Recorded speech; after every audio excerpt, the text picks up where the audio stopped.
Welcome, guys, to a Wednesday on the Damage Report. No quizzes about any taglines.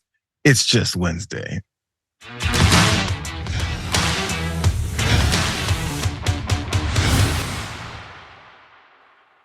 Aren't you glad you're here on a Wednesday on the Damage Report? You know why? Do you know why you should be happy? Because Adrienne Lawrence is on the Damage Report today. It's been a long time. It's been a minute. She's host of TYT Overrule. She's also a contributor on the TYT network. And the book is over her shoulder. It's staying in the damn game. Not the damn part, but definitely staying in the game. You might want to listen to what she has to say. We have a whole hour to do so. Hour and a half. Adrienne, how you feeling? I am feeling all right, despite the world being in utter chaos. Absolutely. That utter chaos, of course, we're going to dive into a bit today because it's getting more utter and more chaotic. And it seems our society is reverting. I don't know if it's reverting or if it's just we're seeing it in front of us, what it's always been. Of course, we're going to talk about that today. We'll talk about the speaker vote that's going down. All the expertise that Adrienne Lawrence can bring to us is going to be brought. So I hope you guys are prepared. Cenk likes to say, buckle up. He stole it from Kevin Harlan, who does play-by-play. But still, we can buckle in, buckle up, do all the things you need to do. Let's go ahead and get started. There's a lot to talk about today. Let's start with Jim Jordan. The total number of votes cast is 432, of which the Honorable Jim Jordan of the state of Ohio has received 200 votes. The Honorable Hakeem Jeffries of the state of New York has received 212 votes.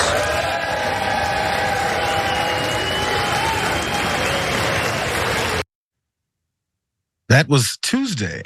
Jim Jordan lost the first vote for speaker. I mean, he decided to jump in now that Kevin McCarthy got his ass kicked out by the Gates 8, which curiously, Jim Jordan was not one of, but still he's ready to take the spot, except he needs the votes. The Hamilton song has been running through my mind all morning. You don't have the votes. Thank you to my kid for playing that over and over and over and over and over again when that musical came out. But still, let's look at the totals here in case you guys didn't see the way this whole thing broke down. Because look, he lost 20 potential Republican votes that could have been on his side. And it was smattered among other voices like Steve Scalise, who dropped out from the pressure after they nominated him. Kevin McCarthy, of course, is the whole reason why this is happening now. Lee Zeldin, Emmer, Garcia, Tom Cole, Thomas Massey, I hope I have those guys' first names correct. They each all got one vote on the back end. And there, Hakeem Jeffries at the bottom picked up the 212 that everyone was expected because that's where Democrats are going to be voting as the House continues to implode and the Republicans continue to fight each other. So there was 20 that opposed him that time. We just had our second, so the update just happened. You know what? Let's go ahead and jump down to let's go to graphic 2 because I do want to talk about what is that went down yesterday that then set up today's because that I think is at least important. So more from CNN about Tuesday's losing vote for Jim Jordan. Jordan had initially considered holding a second vote on Tuesday right after he lost that first one, but told reporters the House will vote again. Again, that's today and Wednesday morning. As Jordan meets with a number of allies in hopes of swaying key holdouts, Republican sources say that his opposition could grow if the votes continue to over multiple rounds of ballots. I'm sure there's multiple reasons why. Maybe the pressure campaigns they're putting on. We saw some representatives say that they're going to actually react badly to pressure campaigns and threats and things like that. The politicians, specifically probably folks around this particular faction, would be going towards, that might make it worse. Maybe just how they see this is kind of something that's not worth voting for Jim Jordan because he just doesn't have the numbers. So how did Wednesday's vote go? That literally just ended. We just saw it. So it has concluded as of today, and the vote count was 212 for Jeffries, as he had on Tuesday, and also 199 for Jordan. That's one fewer than he had. We double check. Yes, one fewer than he had yesterday. So he's losing votes. I think on the back end of that, the folks who voted for other Republicans that defected from Jim Jordan potentially, there was 22 this time. And those two that flipped, Don Bacon, which was already against him, and Ken Buck. There was a couple of fun nominations as well, Adrienne, like former Speaker John Boehner. He was nominated by Mike Kelly. I believe Byron Donalds got a couple of votes or one at that point. He gained 3 detractors, including Drew Ferguson, Vern Buchanan, and Pete Stauber. So he gained them, but then lost a few others. And at the net end of it, he's looking much worse than he did yesterday. First thoughts on this, the first 2 rounds of votes, and do you think there's going to be a third? I mean, it's going to be pretty much a guess. I'm not sure if they know what they're going to do yet, Adrienne. You know, if the Republicans were eager to go, 15 rounds with Kevin McCarthy, I have no doubt that they would probably go for a third vote as far as Jim Jordan goes, and who knows how many more. There's just no one they're really united behind. And the thing is, so many things can't get done as a result of that. And it also really does show the chaos that is the GOP and why Americans continue to vote for individuals like Jim Jordan and members of his brigade is so incredibly just lost upon me. Because clearly, if they can't even get it together to determine who should lead, then they should not be in any position to lead. Well, usually, as we go through these votes, we saw from the 15 votes that Kevin McCarthy went through in January, in between each one, there's people that are voicing their support. And Jim Jordan will do this. Kevin McCarthy will do that. Byron Donalds, please applaud. I'm not exaggerating. That's what happened the first time around when they're trying to find something as they were trying to, as Kevin McCarthy was trying to get in. So this one particular speech, which I saw happen Tuesday from Elise Stefanik, this oddly was in support of Jim Jordan taking his spot. And she's giving all the glowing praise about what he's about and what he's been through. Remember this? Watch it in case you guys didn't see it. Jim is the voice of the American people who have felt voiceless for far too long. Whether as Judiciary Chair, conservative leader, or representative for his constituents in West Central Ohio, whether on the wrestling mat or in the committee room, Jim Jordan is strategic, scrappy, tough, and principled. He is a mentor, a worker, and above all, he is a fighter. You don't have to give every aspect of his background, specifically the coaching at Ohio State wrestling team background. That's what the, gasps and noise from the background and the audience was giving there, at least the rest of her colleagues were giving her there. As she mentioned, Jim Jordan's time on the wrestling mat. We mentioned it yesterday, but for some reason, Lisa Stefanik is talking about it as well. But I did mention the pressure part about this. So maybe that's why he lost a few more votes again this time. One of those people, which I think who he thought was making it better, was making it worse, is Sean Hannity, because we mentioned an email that was sent out by his producer, as if she was a political operative or a staffer, someone that's looking to sway other members to switch their votes and ask why they're not backing Jim Jordan in multiple ways, just in one email. That could have been a problem. So Sean Hannity responded to that too. This, effort to get Jim Jordan the votes needed. He's down 16 after the first round of votes. I hope we don't have to go through 15 again. That would be painful, but Republicans are making it painful on themselves. I know people want me to give out the phone number. We'll put it up on Hannity.com as a public service.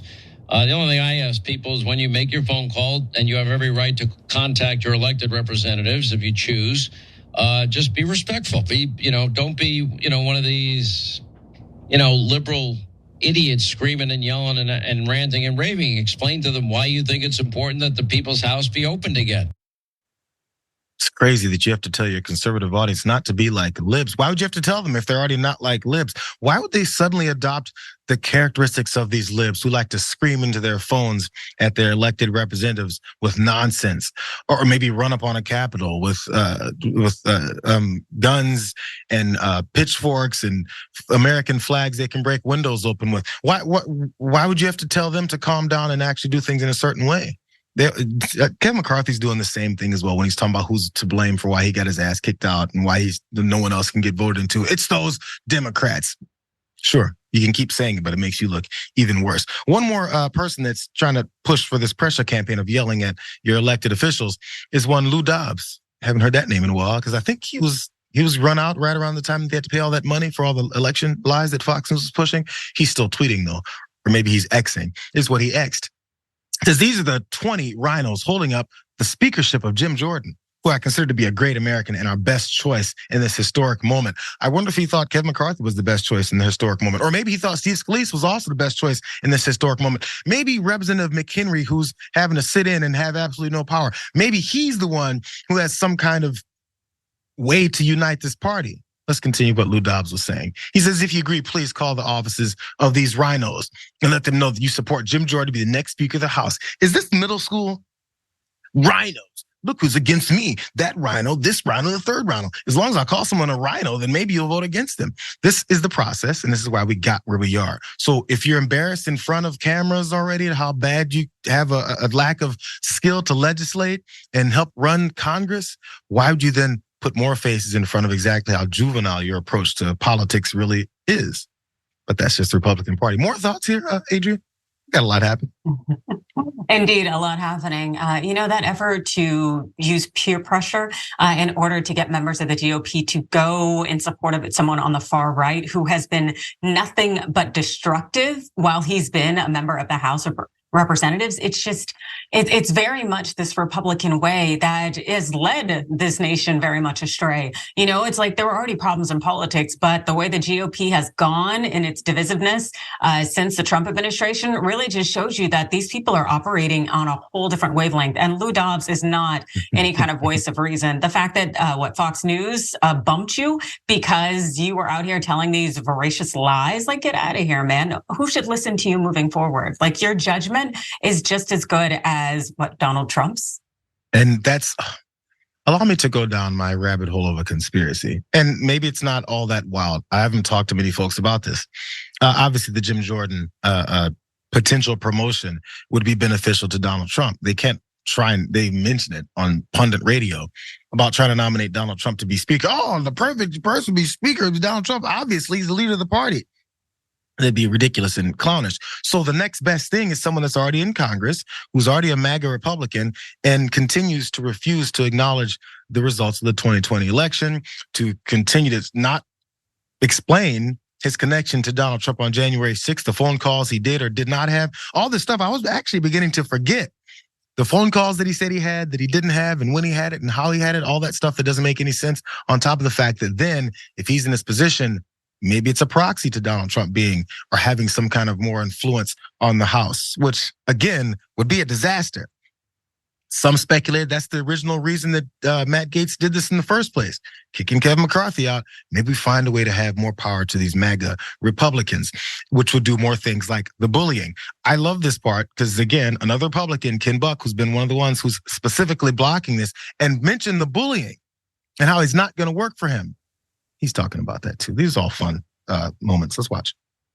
The Republicans who are going to vote against Jim Jordan on the second ballot, which will be more Republicans. More, absolutely. Want the cover of saying, I voted for Jim Jordan, but now it's time to move on. The problem is they are afraid of a primary. The calls that are coming in are ridiculous. They're in the hundreds, if not thousands, that are coming into every office right now. The grassroots campaign is very strong for Jim Jordan. The grassroots campaign is very strong for Jim Jordan. Sure, but how are you going to actually legislate once you get him in there, who's obviously, as we constantly point out, he doesn't do all that much work. So what's moving forward? What's next? Now that Jim Jordan has failed 2 votes, Kevin McCarthy went through 15 before he even got in, before they jumped him and ran him out of office, or at least out of the speakership. And there's not many other viable options, at least it seems. What could possibly be something that could work out? Maybe a bipartisan solution. That might be actually worse to many Republicans than putting Jim Jordan in.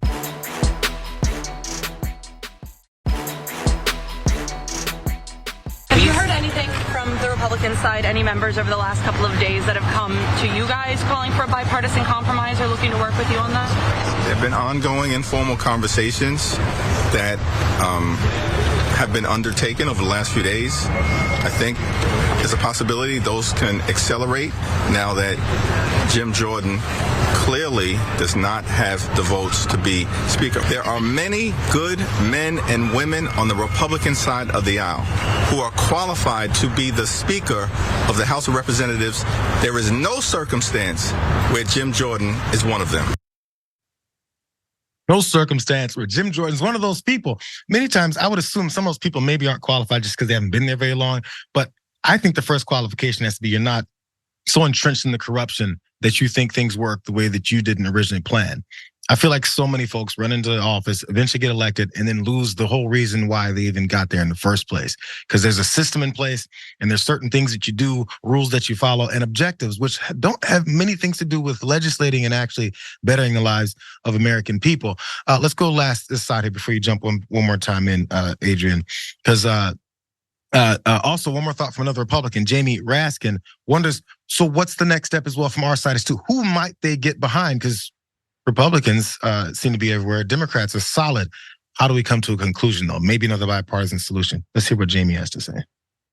I've said from the beginning, there are a number of Republicans that I could support on a principled power sharing basis, assuming that our caucus were to endorse that. And we operate as a caucus. We're not out there wheeling and dealing on our own. But one of the things that I've said from the beginning is Liz Cheney would be a perfect choice herself. She was the chair of the Republican conference. She was the number 3 Republican for several years while we're here, a very conservative Republican, but she believes in the constitutional order. And so we trust her. Mitt Romney is another name that has been floated as someone who we could trust. Angus King, who's the independent from Maine, is another person that we could look at. And a lot of my colleagues, Chris, come from states where there have been state legislative power sharing arrangements where gavels are shared, half of the committees to one side, half to the other side. The parties can take turns holding the gavel during the week. It would be a very positive thing for us. I guess conspiracy theory number 2 from me, Adrienne. Jamie Raskin's putting forward some names. Those names seem like it's right down the middle across the aisle, even mostly Republicans, obviously all Republicans, I think, from I remember telling all the names, but ones that Republicans, specifically MAGA Republicans, would be like pulling their hair out over. He knows these aren't viable folks when it comes to these other Republicans in office. So at the same time, while Democrats stand united and are pointing out how they can legislate and Republicans can't, they're also reveling in this and potentially extending it by putting forth some thoughts like this, because there's no way they'd want anything to do with any of these folks. And matter of fact, maybe it's a good tactic because they'll explain how they don't want anything to do with anyone that has said anything moderate because they're radicals. And I think that's the point Raskin's trying to make. Maybe I'm crazy. What do you think? No, I don't think you're crazy at all. I think Raskin is, he's reaching out somewhat of an olive branch. He's saying we're willing and open to certain Republican voices, but there are individuals we are unwilling to have as our leader. And those are those who were involved in any way in the insurrection or in any way kind of bolstered the big lie. And I think that that's completely and totally reasonable. And so for the Republicans to be unwilling to meet the Democrats there, it really shows that they're the ones who are unwilling to end this whole stay of not having a speaker. They're willing to hold that up. And that's a them issue.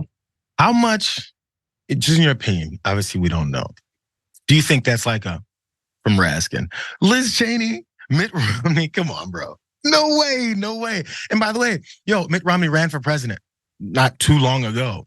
Mm-hmm. Leader of the Republican Party. It makes sense in a way, even though, again, Mitt Romney is not in the House. Am I wrong? I'm making sure that's Senator Mitt Romney. Part of me is like, it's a job and it's going to require a lot of work. So whoever does it, I want them to be organized, diligent, and less nonsense. That would be great. We could try and apply that to everything we talk politically when it comes to this country. Things are falling apart, which actually leads to what we're going to come to after this break. A few of your thoughts on the speakership and how that's going down. Maybe you guys have suggestions of who they can nominate. Seriously, where the middle ground actually could be. Some Democrat that none of us like anyway because they're super Republican already, or maybe some kind of Republican that they don't like because 2 times they said something that Democrats actually agree with. Who knows? I'm curious about y'all's thoughts. But also when we get back, we're going to go to the worst part of the entire year that we've seen so far, if not decade. More death, more killing, indiscriminately. We're watching genocide. We're watching folks enjoy it. Let's keep it real. And the downfall of our society when it comes to human life. It's always been there. We're just seeing it in front of our faces now. We're going to do that. We're going to do a lot more when we get back.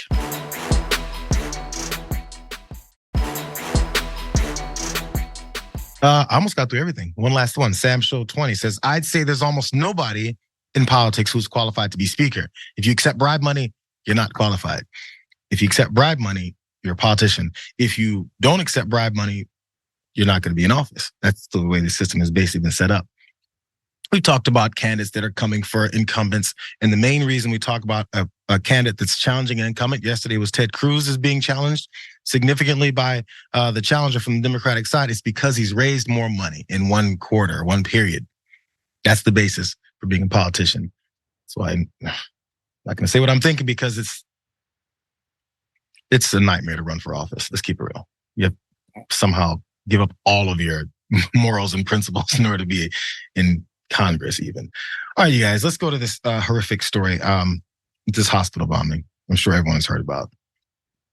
So this massive bomb hit a Gaza hospital on Tuesday, and it filled with, of course, wounded people sheltering folks that actually needed medical care at this hospital. And wounded and killed, they say about 500 people were killed in this bombing. The Hamas-run health ministry is the one who said this, gave out this number. Here's some of the details from New York Times.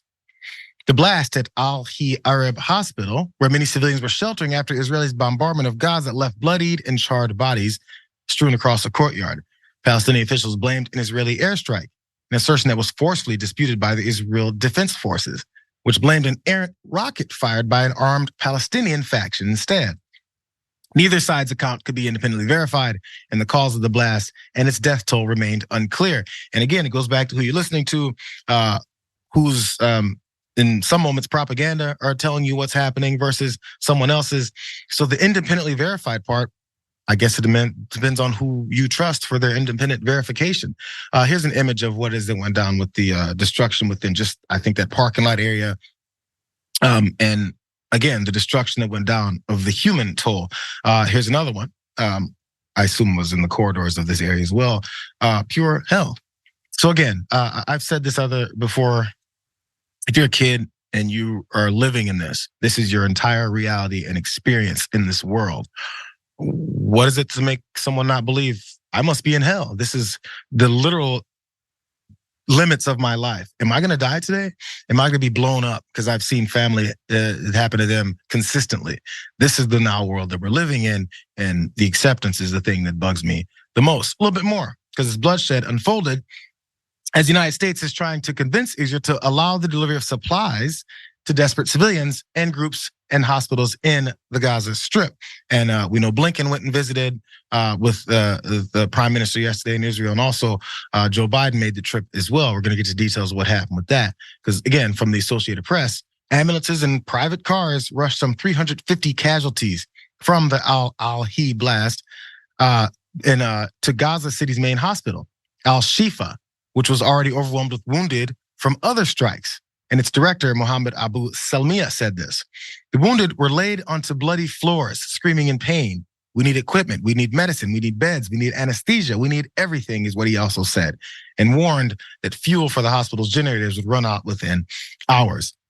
So, Adrienne, this discussion that everyone's been having online, on television, in person, factions of people splitting and angrily talking about which side of this that you're on. But what we're finding is which side everyone happens to be on, innocent folks continue to be massacred on wide scales. And people that are in power, who have the missiles and the bombs and the militaries and everything, talk such a big game about how they're going to continue doing this. I don't know if it's that the exposure of the way wars always happen with taking out the humans that we deem non-human isn't promoted as much or said online as much. But now, as we're seeing it being said, promoted, videoed, and spread, the shame is just not coming up from any of these leaders who have the power to do something different. No, I agree with you. I actually think it's the gaslighting that's coming up. When we have a situation where we have these nations leaders saying that they're going to engage in certain strikes behaviors, they are insisting on people vacating areas in a small amount of time, and then all of a sudden there are explosions and bombs, and so many people are being murdered and killed. It's like it's offensive to then have the government say, "Oh, well, we didn't do that," and also too, it seems so incredibly implausible, and it also reminds me a lot of some of the wars of the past that the United States initiated, like in Afghanistan, where we were hitting medical facilities, and right. That we're not above that, and neither are the people that we support. So why am I going to go ahead and say, okay, we didn't do it, or that particular government didn't do it? It must have been someone else. It just seems completely and totally implausible. And it's revolting, and it's really disgusting. Just the lies to people's faces. I think we know the power of one world leader who is engaged in something like this, then getting the confirmation of someone like United States officials, representatives, all the way up to the president that are showing up that they can then put pictures up and say the things we're doing are endorsed by this country. And that's what Netanyahu's been doing. I mean, the Twitter account there for the prime minister is consistent with the amount of connections and meetings he's having and in-depth discussions about what we're doing next. This isn't just an Israel thing, and he's making sure that people know that because, again, that's more power for the things that they're doing. More on this blame because details come out that are allowing people to find themselves on one side or another on this. Again, as hundreds of people have been killed, many children who we've seen videos again of the day before when they were hanging out at that same hospital, some wounded, and then who knows how many of them in those same images are no longer with us. Here's more details from the Associated Press. Prime Minister Benjamin Netanyahu told President Biden that Hamas, quote, is responsible and should be held accountable for all civilian casualties, including the explosion at the Gaza hospital. More from him. Every day they perpetuate a double war crime, targeting our civilians while hiding behind their civilians. Referring to the hospital, he said, the entire world was rightfully outraged, but this outrage should be directed not at Israel, but at the terrorists. More, Islamic Jihad dismissed those claims, accusing Israel of trying too hard to evade responsibility for the brutal massacre it committed. The group pointed to Israel's order that al-Hi be evacuated and its previous bombing of the hospital complex as proof that the hospital was an Israeli target. It also said the scale of the explosion, the angle of the bomb fall, and the extent of the destruction all pointed to Israel, which I've seen other people talk about. And again, I'm the military expert. I didn't see the angle of the bomb. The level of destruction is something that many people have been saying quite directly. And we've seen stories change a lot of times when one group says they didn't do something. And then later, once the evidence is all piled up, you kind of have to go, okay, yeah, but it was an accident. We didn't really mean to do it that way. We just meant to kill certain other folks. And as from some of those things Netanyahu was saying with members of Hamas, burrowing amongst citizens, that's maybe a tactic, but is that absolute declaration that you then have to fulfill that military tactic or that guerrilla warfare tactic, whatever it is that they're doing, do you have to respond the way that they assume you'll respond? Seems like they're controlling you or something.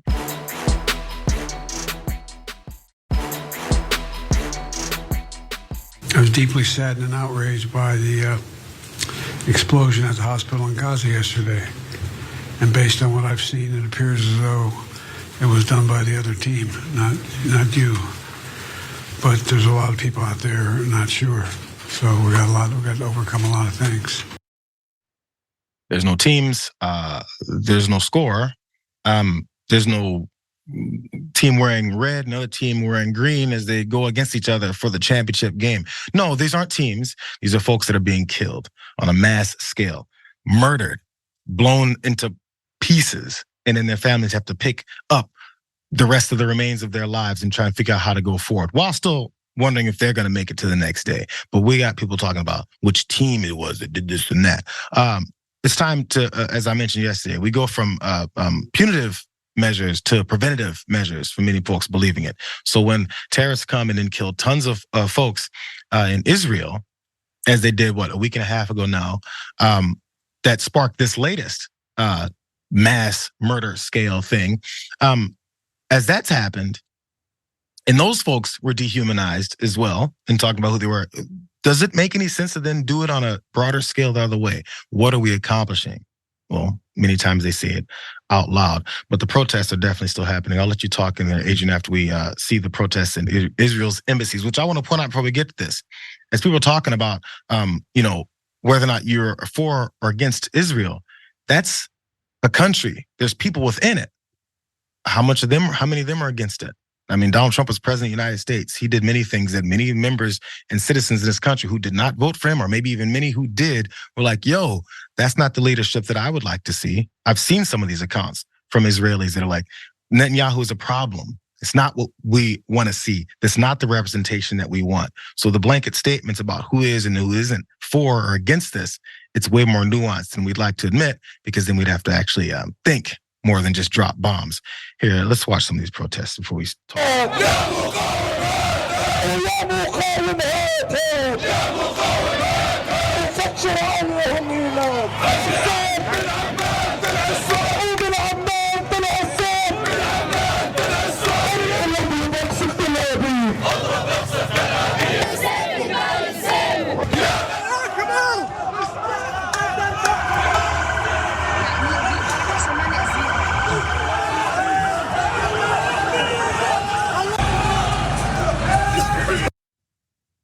And now we've got things like this. Last thoughts, Adrienne? The observation you made about people wanting to create these monolithic ideals in their mind about these nations and whether they support them or I support this team or that team. Number one, that's really just treating people like sports. You can't just say, oh, I'm 100% behind this country. I'm not 100% behind the United States. I'm behind people and ensuring that especially innocent people are not harmed. And I just did my weekly commentary for Straight Arrow News on this exact point that when people are doing this, I'm 100% behind this team or that team. What they're doing is very reductive and it is not productive. And it creates a mentality where people are started to see in this monolithic, narrow focus that gets other people killed, just like the little boy who was murdered earlier, on this past weekend, because he's Muslim, he's from Palestinian heritage. It's that mindset that's drilled in of they're all this way or they all believe this. And we have to have this team mentality that's extremely dangerous. So I definitely recommend checking out my Straight Arrow News commentary on that. It drops every Wednesday. And the thing is we need people to have more mindsets of treating people like people as opposed to like in these countries like teams. And I think it's always highlighted when people talk about, someone bring up something that's very important. Say it's even something that's maybe directly influenced here in American culture. Gun violence. Another school gets shot up and people go, we need to do something about these guns. This isn't the time to get political. What's political about loss of children's lives that are going about their normal day-to-day activities? There's nothing political about it. It only becomes political once people who are politicians do or don't do something in response to it that many times either make things worse or in, I think, rare times make things better. Because it's never, the objective is never to focus on people, it's to focus on maybe their lives, their careers, their money, their corruption, who they owe something to, these affiliations, because if we don't come off looking this way, someone's gonna start questioning that. And the third thing, so even as we see human rights violations, as people murdered in the streets and massacres happening like this, there's always a thought that's more important than these lives of these folks. We have to look a certain way, say a certain way, and do things another certain way, despite the fact that we're losing all these folks. Yes, they're humans. And we see some of the rhetoric that's coming from some of these folks, these leaders, and they're speaking like they're not human. The only way you can do things like this, as we've seen in any other kinds of massacres of humans on wide scale in human history, is to make sure that most folks that they can convince of this, that these people we're targeting, they're not humans. That's the thought process. We do it here and it happens everywhere else.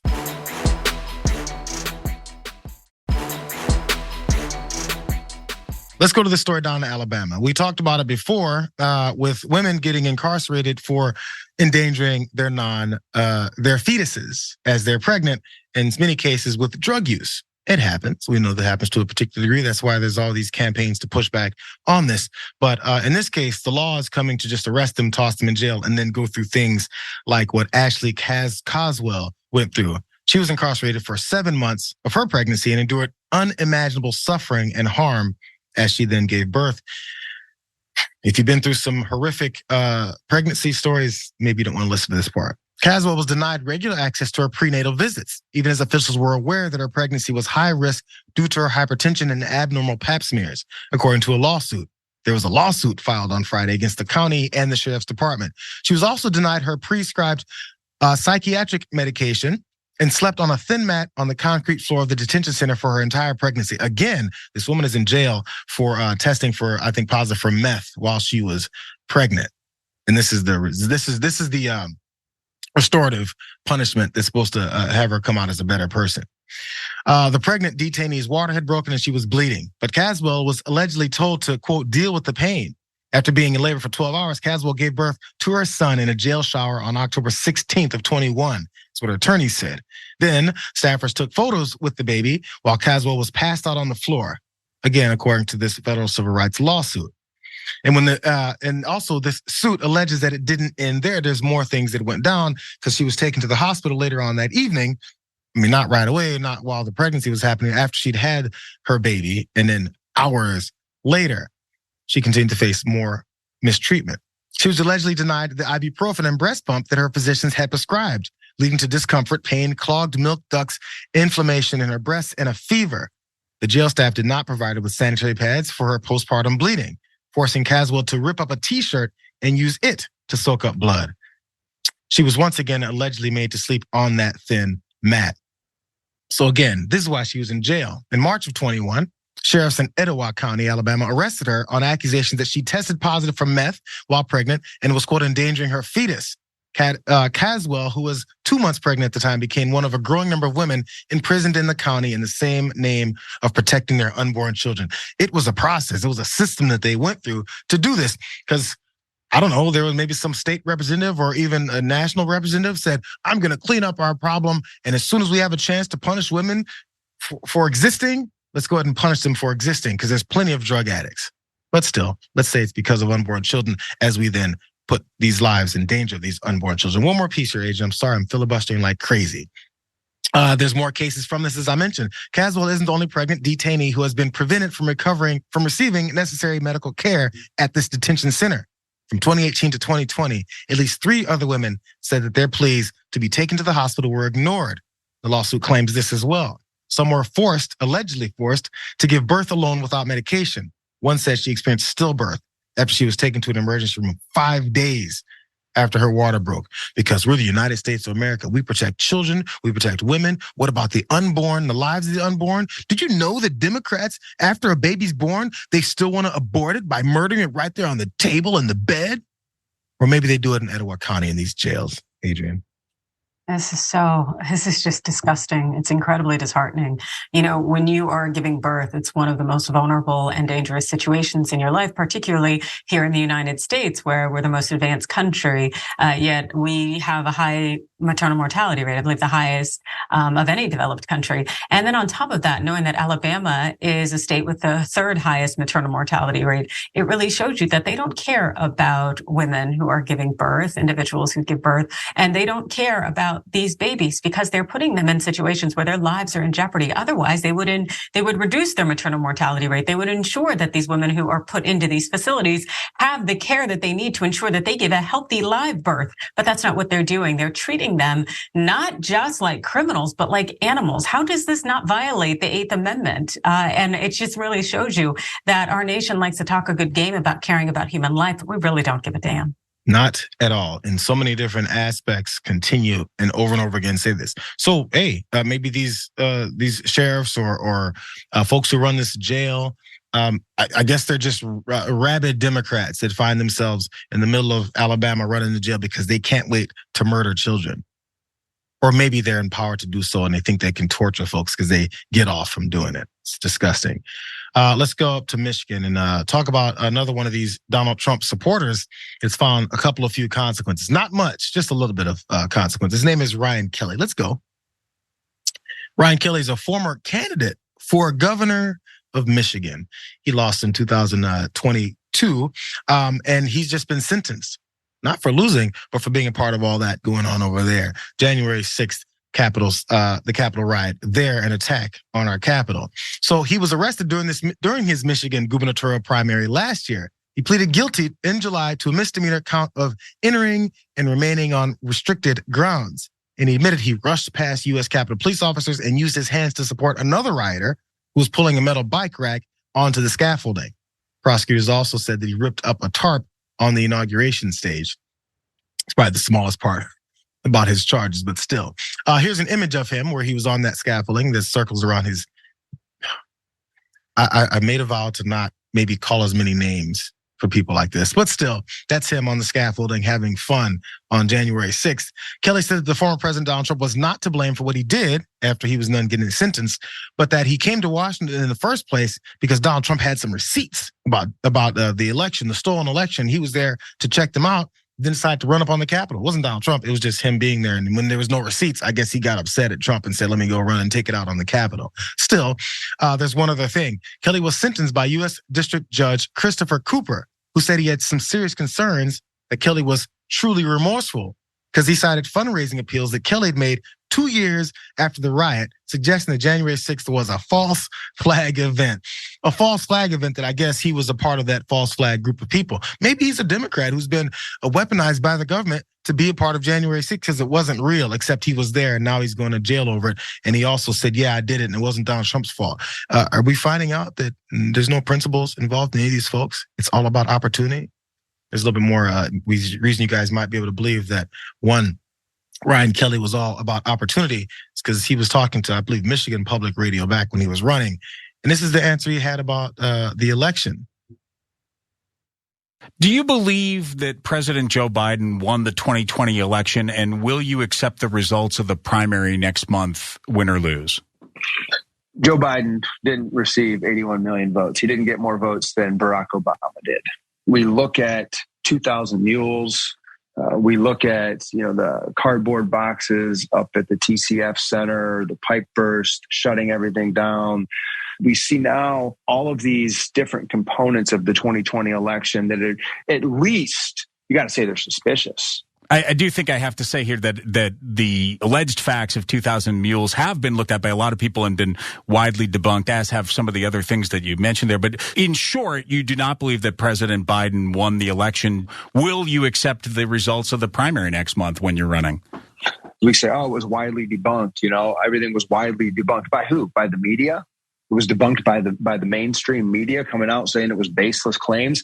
They want to force feed that down everybody's throats. That's a bunch of nonsense right there. The real true evidence has not been looked at. True evidence has been looked at, but he's definitely not talking about that real true evidence because he's talking about 2,000 mules, Adrienne. 2,000 mules. By the way, just a side note, since we started talking about Jim Jordan at the top of this show, Jim Jordan is another person who still won't say that election was legitimate. Weird how that works. There's a Ryan Kelly who's going to be facing 60 days in prison over this and a $5,000 fine, I believe. But one Jim Jordan is trying to be Speaker of the House with the same views. Jesus. What you got, Adrienne? It's laughable. It's wild to me that these people want to deny reality, but it's really almost consistent too, because they're the ones constantly gaslighting us. It's like these people are happy to lie to our faces despite when we know what we see. And so this is really just par for the course, but it is so incredibly laughable and disgusting at the same time. And I'm dying to know whether it's always been this way in terms of politics, or it's now just more so because maybe I'm an adult and paying attention, or now everybody has a cell phone, so they're journalists. I don't know, but it makes you want to just remove yourself from this planet. Like, I just want to go somewhere else. These people are ridiculous. There's a reason Space Force is trying to get us to Mars, wherever the hell it's they're trying. I'll go first ride. Send me up. I'd like to give the references since we're on TDR. John, I think I don't know if he's still on that stance, but he was big on taking some of the first few rockets. Me being who I am, I'm not on those rockets. But maybe the second generation. You don't want to get the new version of the new car that comes out because there's going to be issues. That's true. You want to get the second generation because they figured out all the problems. But bro, at this point, I might just say, you know what? It's for me, because this ain't for me. So whatever that is, I don't know what it is, but it's for me. It's probably less dangerous than what we're dealing with here. By the way, Ryan Kelly here again, the man who's having to go to jail for his support of Donald Trump and trying to run for governor of Michigan. He also had a lieutenant governor in mind to be a part of his administration there. And there was a question from that same radio interview they had to ask him about some pictures that were taken with some of the more unsavory figures within our society, one being Proud Boys. Let's listen to that answer. You have announced that Jamie Swofford would be your lieutenant governor if you're elected. Swofford held the position of ethnic vice chair in the Michigan Republican Party. Swofford has said she attended a Trump rally in Washington on January 6th last year. She's also been photographed posing with members of the extremist group, the Proud Boys. How does that mesh with your plans to lead the entire state, including Michiganders who see those actions as an attack on our democracy? First of all, we're not a democracy. We're a republic. And so it is absolutely not an attack on a republic. It is a protected First Amendment activity to be able to get a picture with someone. And, calling specific groups extremists, I've seen pictures of Whitmer with BLM members. And, that's an extremist group, if you ask me. I mean, they burned down cities. To answer your question, how this is going to affect our ability to lead and represent people, because we have a republic and we understand that. And we're going to uphold the constitutionally protected God-given rights of the citizens of America and of Michigan. Didn't work out for Ryan Kelly. So enjoy your time. And the rest of the folks, will or will not be in jail over this. whatever. I'm so tired of these folks. Let's go to this last one. We can squeeze this in a few minutes. Mike, let's get this happening because, it's not always corruption on the Republican side. Politicians are corrupt when they find the opportunity to be corrupt, allegedly. Because now Chuck Schumer has to answer questions about Menendez dealing with his issues. Watch. Your colleague, Senator Bob Menendez of New Jersey, facing very serious charges here in the U.S., including one of conspiring to act as an agent of the government of Egypt. You have not joined colleagues in asking for him to step down while he faces these charges, although they must take him away from his day job quite a bit. What would it take to move you toward a position of saying, you know what, Senator Menendez, please step away? Look. As I've said before, the Senate should have certain standards. And if you read the indictment, Senator Menendez has gone way, way below those standards. So what is your hesitation of asking him to step down? He has been way, way below those standards. And we'll see what happens after that. What are the potential options? What can happen after that? Politicians dodge questions. Chuck Schumer is not above that at all either. Because once asked about Democrat Bob Menendez, he doesn't really know. Maybe something will happen. Something might possibly happen. What do you think should happen? Even if you just let it happen, do you have an opinion, bro? They pressed him on that more. We'll see if he ever gave an answer. We all hear what you're saying, but we're just curious about why, if by your own admission, he's gone way, way below the standards. Why wouldn't you just say, you know what, Bob? I think of you as a colleague and a friend, but now is the time you got to go. I'm just curious about what your hesitation is. I've had some serious discussions with him. Which are ongoing? As I said, I've had some serious discussions with him. Yes. Okay. You clearly don't want to discuss it. What? Did they not tell him he was going to ask these questions when he came on the show? I've had some serious discussions with him. You don't have to give us every detail of how Bob then said, F you, Chuck, I'm not going anywhere. You don't have to tell us all that, although I would still like to hear it. But you had some serious discussions. Were there serious discussions about if you're going to have pasta or steak tonight? Who knows? It's pretty serious. Maybe one thing you may not sit well in your stomach. We'd never know exactly how serious the discussions are because Chuck ain't talking, Adrienne.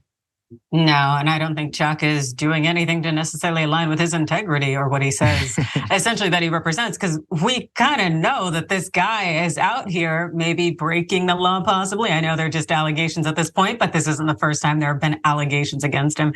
And you would like to think that if we're trying to hold the GOP to the fire in terms of actually, having their actions align with their words, that we would do the same thing. But clearly that's not necessarily the case because we don't want to lose our numbers. So we're just as bad as the Republicans, or maybe we're fighting fire with fire. I don't know. But part of me is just, I'm over it with the nonsense. Don't try to play me, Schumer, having conversations my ass. He can't lose that one vote. And also, again, Republicans do this because Republicans don't care. They just need that vote. And many supporters will say, fine, as long as the team is winning, cool. There's a small problem here because look at this graphic, number 2, I believe. If you guys really fast, we'll jump in. Is it 3? No, maybe it's 3. Nearly 4 in 5 New Jersey Democratic primary voters believe Senator Menendez should resign. Because many times on the Democratic side, voters don't want corruption in their representation. Crazy how that works. And since Chuck is talking about what may happen, something else that might happen, graphic 4, his primary opponent, Andy Kim, is polling pretty damn well. 48% to the 9 from Bob Menendez. Again, this from this particular of Democratic primary voters here on this. And he's also out fundraising him, as I pointed out before. When you're out fundraising somebody, that's all that matters in political campaigns. So he's got seems like the votes and also more money happening. Maybe that's what Chuck Schumer's waiting to see what happens, so he doesn't have to have his name attached to getting a corrupt member out, potentially alleged corrupt member out of the Senate. Because that'd be a stain on your record. We're going to take a break, you guys. We're going to go to the aftermath after this. Hope you guys hang on with us. Adrienne's going to continue to join us. If you want to join, go ahead to be a member, make it happen. YouTube.com/thedamagereport/join. But we're still talking about more as we go into the aftermath. There's lots of vaccines on the market. There's a new one when it comes to COVID. It might be in your dresser drawer right now. We'll be back and talk about a lot more in a second.